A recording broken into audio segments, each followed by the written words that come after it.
Hello dear students, उम्मीद है कि आप सब लोग खैरियत से होंगे। मैट्रिक फिजिक्स के unit number 1 general wave properties की एक्सरसाइज को हम सॉल्व कर रहे हैं।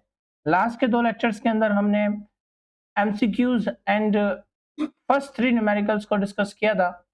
आज के इस वीडियो लेक्चर के अंदर हम न्यूमेरिकल 4 से लेकर रिमेनिंग जितने भी न्यूमेरिकल्स हैं उन्हें हम वन बाय वन करके सॉल्व करेंगे। तो आप देखें कि सबसे पहले हम आज न्यूमेरिकल 4 को स्टार्ट कर दें, न्यूमेरिकल 4 को सॉल्व कर दें। और न्यूमेरिकल 4 हमारे पास है कि slinky has produced a longitudinal wave. एक सिलिंकी है जो कि लॉन्गिट्यूडनल वेव को प्रोड्यूस कर रही है, ठीक है। The wave travels at the speed of 40 centimetre पर सेकेंड, और स्पीड उन वेव्स की कितनी है, 40 सेंटीमीटर पर सेकेंड है। And the frequency of the wave, waves की जो फ्रीक्वेंसी है वो भी हमारे पास कितनी है, वो हमारे पास 20 हर्ट्ज है।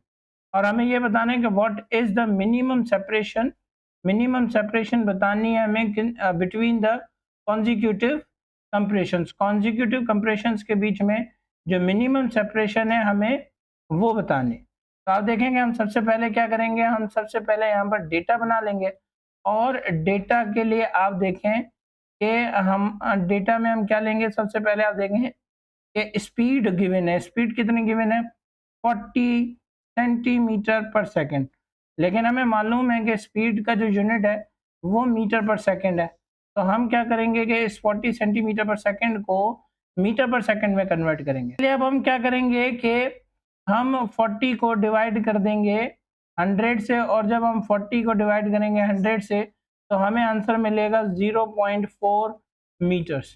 तो स्पीड हमारे पास क्या हो जाएगी, स्पीड हमारे पास हो जाएगी 0.4 मीटर पर सेकेंड, ठीक है। उसके बाद फिर हमारे पास है कि जो वेव है उसकी फ्रीक्वेंसी हमारे पास कितनी है, फ्रीक्वेंसी हमारे पास है 20 हर्ट्ज। तो यहाँ पर हमारे पास फ्रीक्वेंसी भी आ गई जो कि हमारे पास 20 हर्ट्ज है। मिनिमम सेपरेशन बतानी है तो कॉन्जिक्यूटिव कंप्रेशन के बीच में।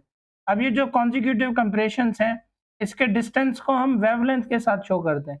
तो यहाँ पर हमें बेसिकली क्या बताना है, यहाँ पर हमें वेवलेंथ बतानी है। अब आप देखें कि अब हम इसके सॉल्यूशन पर आ जाते हैं।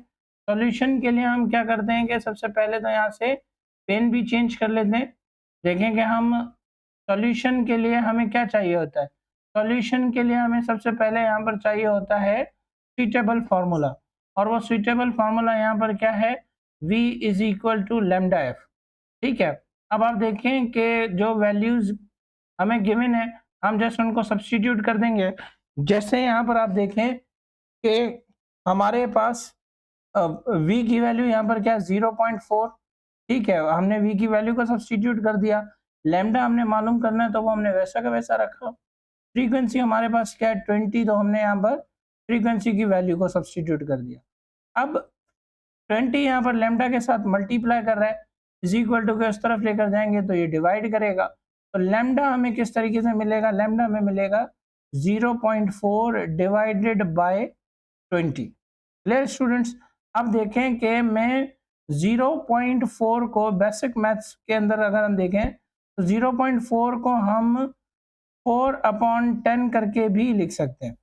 क्लियर। तो यहाँ पर मैं क्या करूँगा, यहाँ पर आप देखें कि हम क्या करेंगे कि यहाँ हम लैम्डा सेम, ठीक है, 0.4 की जगह पर हम रख देंगे 4/10। और अब ये 20 डिवाइड कर रहा है तो हमने इसको लिख दिया डिवाइडेड बाय 20, ठीक है। मैं आपको बिल्कुल सिंपल करके समझा रहा हूँ ताकि आपको समझ में आ जाए। अब आप देखेंगे यहाँ पर अगर डिनोमिनेटर में कुछ नहीं है तो इट मीन्स के डिनोमिनेटर में 1 होता है। क्लियर।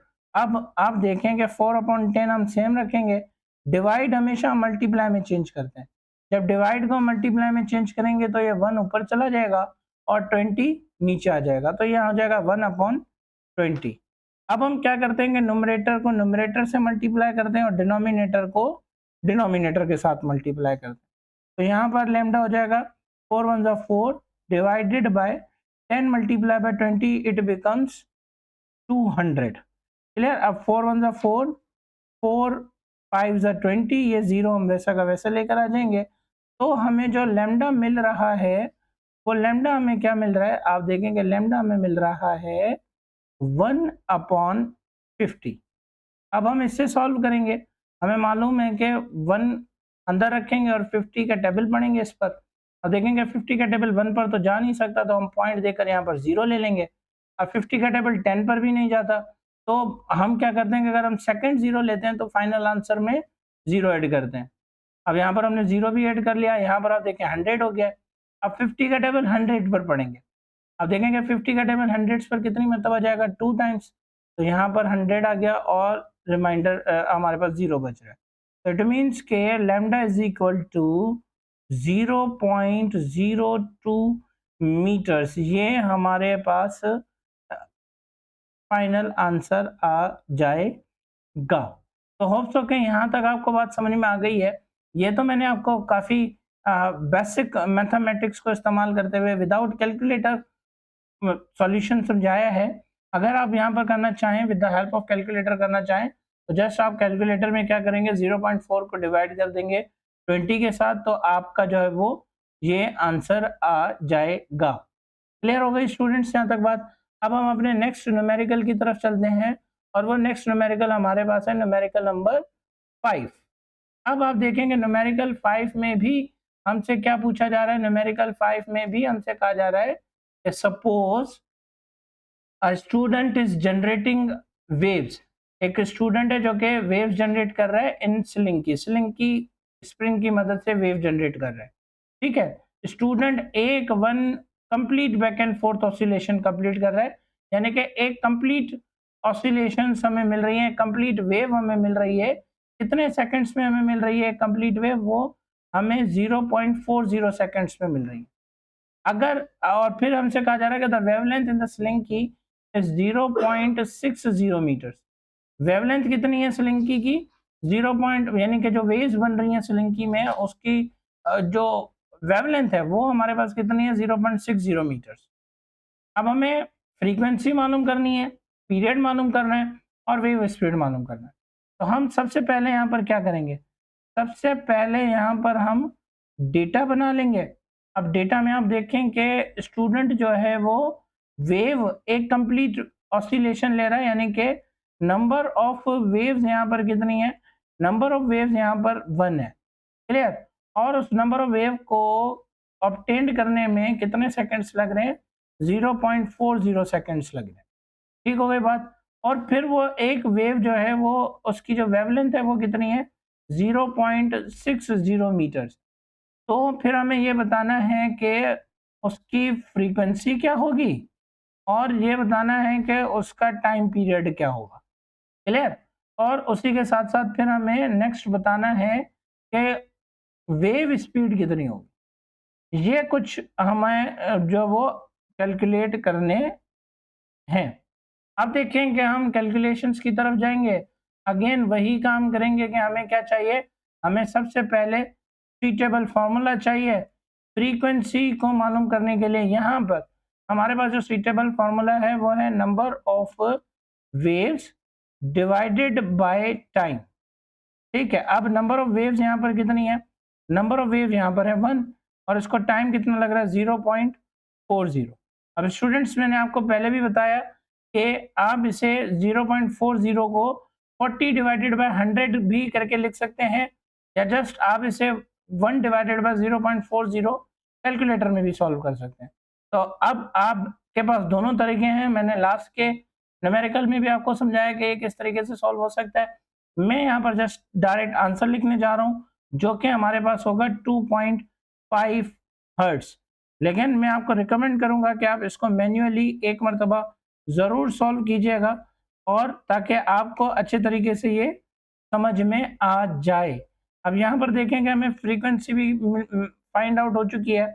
अब हम क्या फाइंड आउट करेंगे, अब हम फाइंड आउट करेंगे टाइम पीरियड को।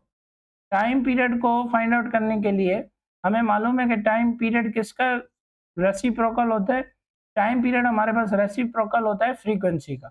इट मीन्स कि हम लिख सकते हैं कि t is equal to 1/f। अब t is equal to 1/f की जगह पर हम क्या रख देंगे, उसकी वैल्यू रख देंगे जो कि हमारे पास आ जाएगी 2.5। ठीक है, अब जब हम इसको सॉल्व करेंगे तो हमारे पास जो टाइम पीरियड आएगा वो आ जाएगा 0.40 सेकेंड्स। इस तरीके से हमारे पास ये टाइम पीरियड भी आ जाएगा। लेकिन अगर यहीं पर मैं आपको इसको समझाना चाहूँ तो हम इसे कैसे लिख सकते हैं? आप देखेंगे हम इसे लिख सकते हैं 1 डिवाइडेड बाय 2.5। क्लियर? अब देखें कि 1 डिवाइड से 2.5 को मैं 25/10 करके भी लिख सकता हूँ। क्लियर? अब जब मैं इसको मल्टीप्लाई में चेंज करूँगा तो मल्टीप्लाई में चेंज करने से क्या होगा, ये हमारे पास हो जाएगा 1 मल्टीप्लाई बाय 10/25। आपको याद होगा कि हमने मालूम पढ़ा था कि डिनोमिनेटर के नीचे कुछ नहीं है तो 1 है। अब न्यूमरेटर से डिनोमिनेटर से मल्टीप्लाई होगा तो 10 डिवाइडेड बाय 25 हो जाएगा। अब 10 हम अंदर करेंगे और 25 का टेबल इस पर पढ़ेंगे। पॉइंट देकर हम 0 लेंगे, ठीक है? और फिर 25 का टेबल 4 टाइम्स पढ़ेंगे तो यहाँ पर ये 100 आ जाएगा। क्लियर? तो हमारे पास जो आंसर आएगा वो भी क्या आएगा, 0.4 सेकंड्स आएगा और इस तरीके से हम इसको मैन्युअली भी सॉल्व कर सकते हैं। और चलिए यहाँ तक आपको बात समझ में आ गई होगी। अब हम इसके नेक्स्ट रिक्वायरमेंट की तरफ चलते हैं जो कि है हमारे पास कि वेव स्पीड कैलकुलेट करें। अब वेव स्पीड कैलकुलेट करने के लिए हमारे पास फॉर्मूला है v is equal to lambda F. ठीक है, अब लैम्डा यहाँ पर कितनी गिवन है, लैम्डा की वैल्यू हमें गिवन है 0.60 और फ्रीक्वेंसी की हमें क्या वैल्यू गिवन है, फ्रीक्वेंसी की हमें वैल्यू गिवन है यहाँ पर 2.5। अब जब मैं 0.60 को 2.5 से मल्टीप्लाई करूंगा तो मेरे पास आंसर जो आएगा वो भी हम एक मरतबा इसको मैन्युअली ही मल्टीप्लाई करके देखते हैं। यहाँ पर देखेंगे 0.60 और यहाँ पर पॉइंट के नीचे पॉइंट देंगे, यहाँ पर 2.5 इस तरीके से लिखेंगे। अब क्या हो जाएगा, 5 0 10 0, ठीक है, 5 6 30, 0 यहाँ 3 यहाँ पर हम कैरी करवाएंगे, 5 0 10 0 3 यहाँ पर आ जाएगा। ठीक हो गई बात यहाँ पर। फिर हम नीचे क्रॉस देंगे सेकंड मल्टीप्लिकेशन के लिए, 2 0 0, 2 6 12, 2 यहाँ पर 1 आ जाएगा ऊपर, 2 0 0 और यहाँ पर 1 हम नीचे लेकर आ जाएंगे। अब यहाँ पर क्या हो जाएगा 0 0 3 and 2 5 और यहाँ पर 1। अब यहाँ से हम काउंट करेंगे कि पॉइंट के बाद कितनी वैल्यूज है, 1 2 3। तो अब हम मैथ्स को हमेशा यूनिट से स्टार्ट करते हैं ना, तो यहाँ से हम 3 डिजिट से पहले पॉइंट लगा देंगे। देखें 1 2 3, तो यहाँ पर हमारे पास पॉइंट प्लेस हो जाएगा। तो स्पीड हमारे पास कितनी होगी, wave speed 1.5 metre per second. तो आप देखेंगे इस तरीके से हम वेव स्पीड भी कैलकुलेट कर सकते हैं। क्लियर हो गई बात यहाँ पर भी। होप सो कि आपको न्यूमेरिकल 5 भी अच्छे तरीके से समझ में आ गया होगा। अब हम अपने नेक्स्ट न्यूमेरिकल की तरफ चलते हैं जो कि हमारे पास है न्यूमेरिकल नंबर 6। इसमें भी हमें क्या कहा जा रहा है, इसमें भी हमें कहा जा रहा है कि if 80 compressions pass through a point in a spring in 20 seconds, calculate the frequency and the period. If two consecutive compressions are 8 centimeter apart, calculate the wave speed. अब सबसे पहले हम क्या करेंगे कि सबसे पहले यहाँ पर हम डेटा बना लेंगे। आप देखें कि नंबर ऑफ कंप्रेशंस हमें कितने मिल रहे हैं, यानी कि नंबर ऑफ वेव्स या कंप्रेशंस हमें कितने मिल रही हैं 80 और कितने सेकंड्स के अंदर मिल रही है, यानी कि टाइम कितना है हमारे पास, टाइम हमारे पास है 20 सेकंड्स। क्लियर? और फिर हमें इनका क्या कैलकुलेट करना है, हमें इनका फ्रीक्वेंसी कैलकुलेट करना है और इनका टाइम पीरियड कैलकुलेट करना है। अगर इफ कंप्रेशंस जो है, कंप्रेशंस कितने हैं हमारे पास, sorry, if two consecutive compressions are 8 centimeter apart, यानी कि अगर वेवलेंथ हमारे पास 8 सेंटीमीटर है तो हमें ये बताना है कि उनकी वेव स्पीड क्या होगी। ठीक है डियर स्टूडेंट्स, अब हम इनको सॉल्व कर दें और सॉल्यूशन के लिए आप देखें कि हम सबसे पहले क्या करेंगे कि सबसे पहले हम यहाँ पर वेव स्पीड को मालूम करें, सॉरी, सबसे पहले हम यहाँ पर फ्रीक्वेंसी को मालूम करेंगे। अब फ्रीक्वेंसी के लिए हमें क्या चाहिए, फ्रीक्वेंसी के लिए हमें सुइटेबल फार्मूला चाहिए और सुइटेबल फार्मूला हमारे पास क्या है कि भाई नंबर ऑफ वेव या compression divided by time. Clear? अब frequency same is equal to number of waves या कंप्रेशन हमारे पास कितना नहीं है 80 और इनको टाइम कितना लग रहा है 20, 21 से 20, 24 से 80 फ्रीक्वेंसी हमें कितनी मिल रही है 4 हर्ट्ज। 4 हर्ट्ज हमें क्या मिल रही है, 4 हर्ट्ज हमें फ्रीक्वेंसी मिल रही है। Clear dear students. अब हमने फ्रीक्वेंसी मालूम कर लिया, फ्रीक्वेंसी हमने मालूम कर लिया तो हमें मालूम है कि अब हम टाइम पीरियड भी मालूम कर सकते हैं जो कि रेसिप्रोकल होता है फ्रीक्वेंसी का। t is equal to 1/f। अब t से हम 1 अपॉन फ्रीक्वेंसी की जगह पर हम फ्रीक्वेंसी की वैल्यू रख देंगे जो कि 4 हो जाएगी। अब हम इसको सॉल्व करेंगे, आप देखेंगे 1 अंदर 4 बाहर, 4 का टेबल 1 पर जा नहीं सकता तो पॉइंट देकर 0 ले लेंगे। अब 4 2 जा 8, यहाँ पर हमारे पास बचेंगे 2, ठीक है, पॉइंट दिया हुआ है हम 0 ले लेंगे और 4 5 जा 20। Clear dear students. यानी कि 1/4 हमारे पास अगर हम इसको सॉल्व करेंगे तो क्या आ जाएगा 0.25 सेकेंड्स, ये हमारे पास टाइम पीरियड आ जाएगा। Clear dear students. Hope so कि यहाँ तक आपको बात समझ में आ गई होगी। अब हम अपने नेक्स्ट ऑब्जेक्टिव की तरफ चलते हैं। नेक्स्ट हमारे पास ऑब्जेक्टिव जो है वो हमारे पास है कि अगर लैम्डा 8 सेंटीमीटर है तो वेव स्पीड क्या होगी। अब 8 सेंटीमीटर को हम सबसे पहले किस में कन्वर्ट करेंगे, अब हम सबसे पहले इसको मीटर में कन्वर्ट करेंगे। तो मीटर में कन्वर्ट करने के लिए हम क्या करेंगे कि 8 को 100 के साथ डिवाइड कर देंगे। जब 8 100 के साथ डिवाइड होगा तो हमारे पास जो आंसर आएगा वो आएगा 0.08 मीटर्स। Clear dear students. और फिर इस तरीके से हमारे पास वेव स्पीड मालूम करने का जो फॉर्मूला है वो है v is equal to F lambda. अब हम क्या करेंगे कि v हमें मालूम करनी है तो वो वैसा का वैसा रहेगा। f हमारे पास क्या है 4 और इसको मल्टीप्लाई कर देंगे 0.08 के साथ।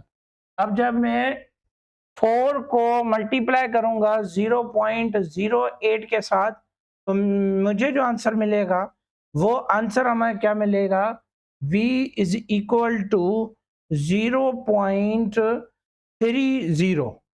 ठीक है, हमें क्या मिलेगा आंसर 0.32 मीटर पर सेकेंड हमें आंसर मिलेगा। Clear dear students. तो ये हमारे पास न्यूमेरिकल 6 का सॉल्यूशन आ जाता है। हो सके यहाँ तक आपको बात अच्छे तरीके से समझ में आ गई होगी। अब हम अपने नेक्स्ट न्यूमेरिकल की तरफ चलते हैं जो कि हमारे पास है न्यूमेरिकल नंबर 7। अब देखेंगे न्यूमेरिकल नंबर 7 में हमसे क्या पूछा जा रहा है कि waves on a swimming pool propagate at 0.90 meter per second. ठीक है, हम इसका एक काम करते हैं कि साथ साथ डेटा भी बना लेते हैं। क्लियर। एक वेव है जो कि प्रोपगेट कर रही है और उसकी स्पीड कितनी है 0.90 मीटर पर सेकेंड उसकी स्पीड है। If you splash the water at one end of the pool, observe the wave go to the opposite end, reflect and return in 30 seconds. How far away is the other end of the pool. अब यहां पर आप इसको समझिएगा।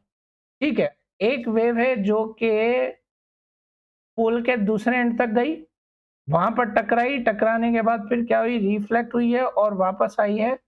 और जो time इसे लगा है वो टाइम कितना लगा है, वो टाइम लगा है यहाँ पर 30 सेकेंड्स का। ठीक है, हमें ये बताना है कि जहां से हमने वाटर को स्प्लैश किया वहां से दूसरा एंड कितनी दूर है। क्लियर। अगर मैं एक इस डिस्टेंस को डी कह रहा हूं तो वेव वापस भी तो आई है ना, वेव जब वापस आई है तो वो भी जो डिस्टेंस डी होगा, यानी कि ओवरऑल डिस्टेंस हमारे पास कितना है, ओवरऑल डिस्टेंस हमारे पास 2d है। तो मैं यहाँ पर लिख भी देता हूँ कि डिस्टेंस हमारे पास क्या है इज इक्वल टू 2d, और ये d हमें जो है वो फिर क्या करना है, कैलकुलेट करना है। अब देखें ये इस वक्त थोड़ा सा डिफरेंट न्यूमेरिकल भी है, बल्कि हम सॉल्यूशन यहाँ से स्टार्ट कर दें और इसको आप समझने की कोशिश भी कीजिएगा कि ये डिफरेंट किस तरीके से। अगर हम न्यूमेरिकल पर गौर दें तो हमसे यहाँ पर पूछा जा रहा है कि how far away is the other end of the pool. हमें सिर्फ एक एंड से दूसरे एंड तक का डिस्टेंस बताना है कि वो कितना है। क्लियर? इसके लिए हम फॉर्मूला इस्तेमाल करते हैं और वो फॉर्मूला हमारे पास क्या होता है, वो फॉर्मूला हमारे पास होता है, देखिए यहाँ पर मैं लिख देता हूँ सॉल्यूशन, ठीक है, और फॉर्मूला हमारे पास क्या होता है, d is equal to v multiply by t। Clear? अब d यहाँ पर कितना है, हम d की जगह पर यहाँ पर 2d लिख सकते हैं, ठीक है, क्योंकि अभी हम ओवरऑल डिस्टेंस की बात कर रहे हैं, और v उस पर कितना है, स्पीड कितनी है 0.90, और टाइम कितना लगा है, टाइम लगा है 30 सेकेंड्स। अब हम क्या करेंगे कि देखें d यहाँ पर सेम 0.90 जो कि मल्टीप्लाई हो रहा है 30 के साथ, और ये जो 2 यहाँ पर मल्टीप्लाई कर रहा था इज इक्वल टू के इस तरफ आकर क्या करेगा, इज इक्वल टू के इस तरफ आकर ये डिवाइड करेगा। ठीक है डियर स्टूडेंट्स, तो d अगर हम 0.90 को मल्टीप्लाई करते हैं 30 के साथ तो हमारे पास आंसर आ जाएगा 27। क्लियर? और फिर अगर हम इसको 2 से डिवाइड करते हैं तो 27 डिवाइडेड बाय 2 हमारे पास आंसर आ जाएगा 13.5। Clear dear students? तो जो आंसर हमें मिलेगा वो आंसर हमें क्या मिलेगा, आंसर हमें मिलेगा d is equal to 13.5 meters. ये इस न्यूमेरिकल की रिक्वायरमेंट थी जो कि हमने फाइंड आउट की है, लेकिन बुक में आप देखेंगे कि आपको फ्रीक्वेंसी भी गिवन है और आपको एक 27.7 करके इस तरीके से कुछ आंसर भी गिवन है। तो आप देखें कि उसके लिए हम क्या करेंगे कि उसके लिए हम v is equal to lambda F, यानी कि फिर हम वेवलेंथ को कैलकुलेट करेंगे। अब वेवलेंथ को कैलकुलेट करने के लिए हमें स्पीड तो गिवन है, लेकिन हमें फ्रीक्वेंसी चाहिए। अब फ्रीक्वेंसी मालूम करने के लिए हम क्या करेंगे कि वही suitable formula number of wave divided by time कर देंगे। Clear dear students? अब नंबर ऑफ वेव्स यहाँ पर कितनी है, नंबर ऑफ वेव्स यहाँ पर 1, और टाइम अगर हम कैलकुलेट करेंगे तो टाइम हमें जो गिवन है वो क्या है 30। अब इस तरीके से हम इसको सॉल्व करेंगे और सॉल्व करने के बाद फिर हमें जो है वो लैम्डा मिलेगा, वो 27 पॉइंट समथिंग करके मिलेगा, जो कि एक एरर के तौर पर एक अलग से क्वेश्चन मार्क ही है। ठीक है, तो हमारे पास जो आंसर हमें जो कंसीडर करना है वो कंसीडर ये वाला आंसर करना है, और इसी को हम अपने फाइनल आंसर के तौर पर रखेंगे। ये जो तरीकेकार हम यहाँ पर कर रहे थे ये हमारे पास एप्रोप्रिएट एक किस्म से नहीं है, क्योंकि जो न्यूमेरिकल में हमसे पूछा जा रहा है हम उसकी बात छोड़कर वेवलेंथ की कैलकुलेशन कर रहे हैं, और फिर उसमें भी नंबर ऑफ वेव्स को लेकर हमारे पास ऑब्जेक्शंस आ जाते हैं, क्योंकि आप देखेंगे एक वेव ये रही और फिर दूसरी वेव ये वापस जो आ रही है, तो तकरीबन जो नंबर ऑफ वेव्स हमारे पास है वो भी तो 2 है ना। इस तरीके से ये हमें कॉन्सेप्ट कुछ जो है वो जच नहीं रहा। तो आपने अपना जो आंसर रखना है वो 13.5 मीटर्स तक ही रखना है। Clear dear students? उम्मीद करता हूँ कि आपको न्यूमेरिकल नंबर 7 भी बहुत अच्छी तरीके से समझ में आ गया होगा।